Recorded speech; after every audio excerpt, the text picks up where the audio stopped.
This is Colm McGuigan for IFL TV. Delighted to be joined by Joe Cordina. Joe, back in Monaco. Delighted to be back. Yeah, it's been a few years since I've been here. 2019, I think. Yeah, 2019.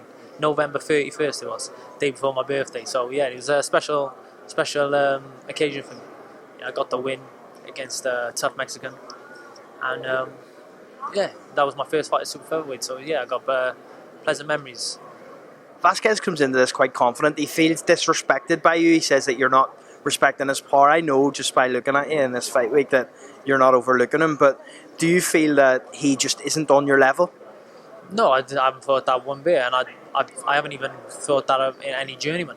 I've never looked past him because I know. Listen, Ray Ford's a very good fighter, and he arguably beat Ray Ford, so I can't overlook him. And like I say, if I don't get past Vasquez, I lose my title. Two, I don't set my family's future up. So I need to do a job. And it's not me looking past him. I feel disrespected because I've never disrespected him. I respect everyone that gets in a ring until they disrespect me. But at the same time, I believe in my ability. I haven't done what I've done in the amateurs. Sometimes you'll get to a point in your career and you think, oh, was that fluke? But then when you look back and you assess everything, from amateurs, from Commonwealth Games to Olympic Games to European gold medal to World Championships, beating world champions, beating Olympic medalists, then to come into the pros and win 2 world titles in 16 fights, it ain't a fluke. I am the real deal, and sometimes it takes a great fighter like the likes of Ogawa or Rakimov to bring the best out in you. And I never had to get out of first gear until probably the Rakimov fight, because obviously Ogawa I put to sleep in two rounds. So yeah, it took 16 fights for the best to come out of me, and well, not even the best, just to get out of first gear, really. So yeah, I'm sure he'll bring the best out of me because he's game. He's talking a lot. Like I was speaking to Jamie after the head-to-head yesterday, and he went, "Did he say much?" I said he didn't say a word. He went, "No, surprisingly." I said, "Listen, it's all for cameras. Like I don't do stuff for cameras.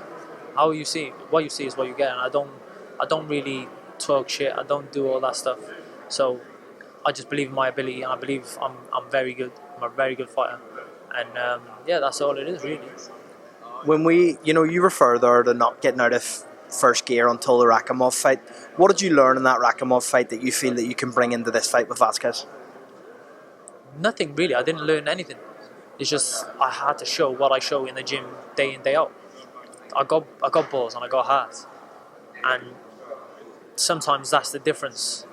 Like we all see Rakimov putting it on people and breaking them down, but you can't do that with me.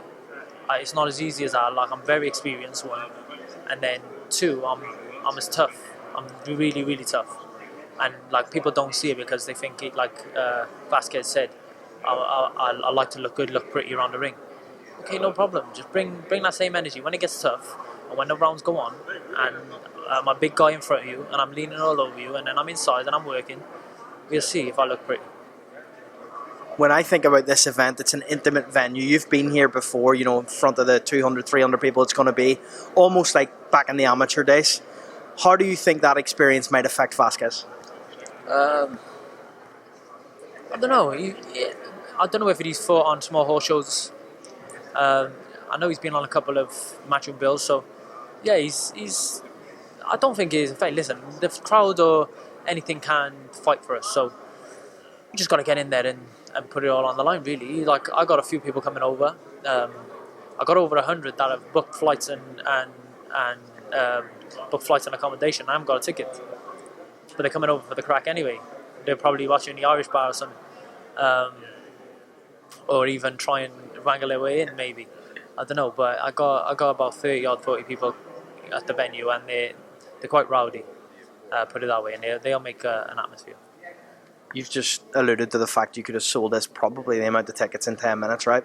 I spoke to Eddie this morning. We talked about what's next. I don't want to overlook anyone in any circumstance, but there's a lot of big fights ahead. I asked Eddie what you want, and he said if you ask Joe, all he wants is dollar signs. He doesn't care about where, when, who.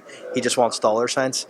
If I put the question to you that Leigh Wood's moving up, do you feel it's disrespectful that the first name out of his mouth is Navarrete when you're the guy with the belt?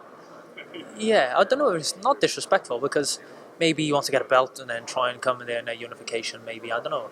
But when you're looking at that, you've moved up. Um, you've moved up. You're trying to make a Navarrete fight with someone with a different promotion. If you want a belt at my weight, at the weight I am, I believe I'm the best fighter in that division. Um, there's a belt in your own stable, so why don't make it? So Navarrete ain't gonna come to the City Ground. I'll come, but the money has to be very, very, very, very good because I'm the champion at the end of the day. But at the same time, I'd like it in Cardiff if that can't be made, or a deal can't be made, then it can't be made. But yeah, I don't see it as a disrespect. I just see it as like, why would you go there when you got one on your doorstep? Eddie also said that he would like to possibly make the fight with Oshaquie Foster in Vegas next year. Is that something that you're open to too?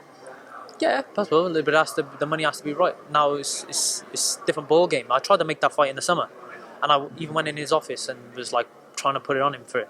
And he was like, "Oh, Joe, there's no money to be made, mate.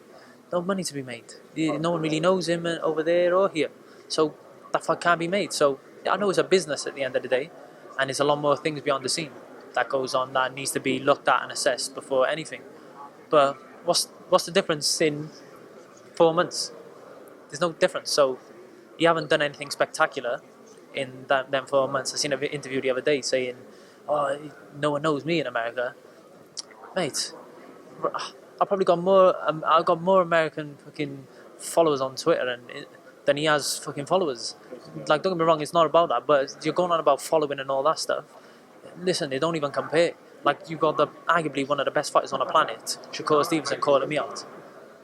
So don't tell me no one knows me over there. Is that a fight you like, Shakur? Oh, I'd love it. The thing is, I wanna test myself against the best, and I'm only gonna have one of this fight and another one at Super Feather. So that's why I need to be Navarrete or Leewood. Then after that, I'm gonna move up. I'd love that fight because I wanna. If you want to be great, you have to dare to be great, and he's. I'm a fan of his. Like, I think the last time when we were calling each other out and whatever over Twitter and all that stuff, you might think it was a bit disrespectful. I wasn't disrespectful. I never disrespected him, but he's a fighter. I'm a fan of his. Great fighter, and I'd love to jump in the ring and share the ring with him. Well, Joe Cordina, we'll catch up after the way and really appreciate it being on IFL TV. Well, thank you.